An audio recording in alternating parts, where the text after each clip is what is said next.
vós, o Senhor é convosco. Bendita sois vós entre as mulheres, bendito é o fruto do vosso ventre, Jesus.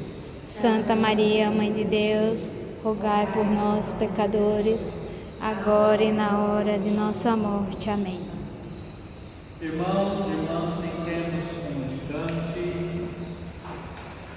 Nós vemos na primeira leitura a ação evangelizadora de São Pedro e como o Espírito Santo ajudava a igreja a crescer em número de fiéis, pelo testemunho de Pedro e pelo testemunho dos apóstolos. O Espírito Santo vai trabalhando na vida daqueles que se colocam no caminho de Deus para anunciar a sua palavra. É pela palavra de Deus e o testemunho de vida, é pelo Espírito Santo e a coragem dos discípulos que a igreja cresce em membros, em quantidade, em sabedoria e em graça.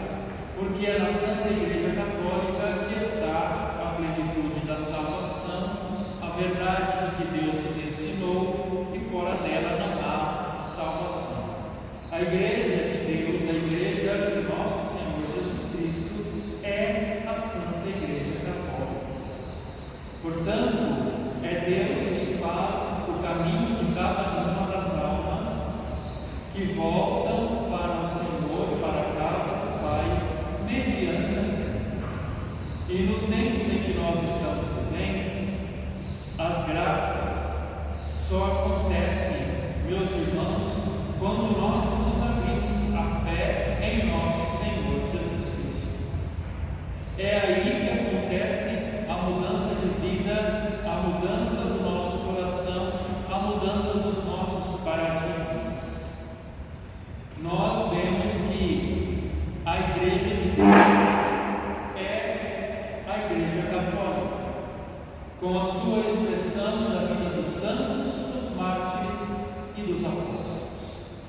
Por isso que ser católico não é fácil, mas muitos de dentro da Santa Igreja Católica pensam que estão numa igreja de vida boa, tranquila, sossegada. Ser católico é nós assumirmos o projeto de Deus em Jesus Cristo e carregarmos a nossa cruz. Muitos hoje estão voltando para a Igreja Católica. Muitos estão ouvindo o chamado de Deus através do Espírito. Muitos protestantes que nem foram batizados na igreja. Muitos que abandonaram a igreja estão voltando.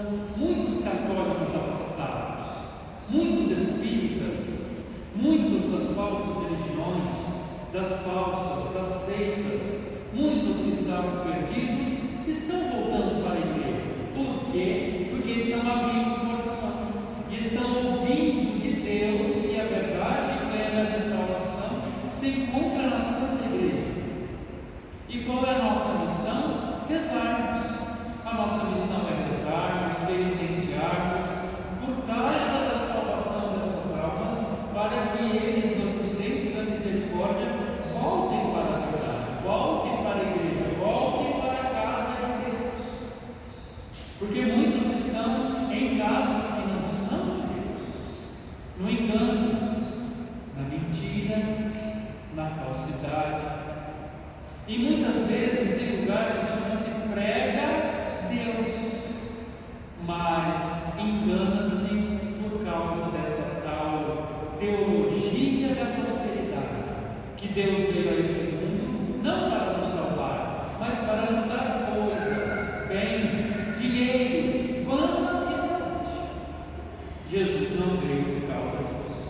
Deus veio por causa de nós, para nos levar para o céu. Se duvidarmos da encarnação e da procedência divina de Jesus, nós mostramos que não temos fé. Ele veio de Deus e o seu corpo é comida, o seu sangue é bebida. Ele volta para Deus para acolher um dia os seus, que acreditaram nele e perseveraram.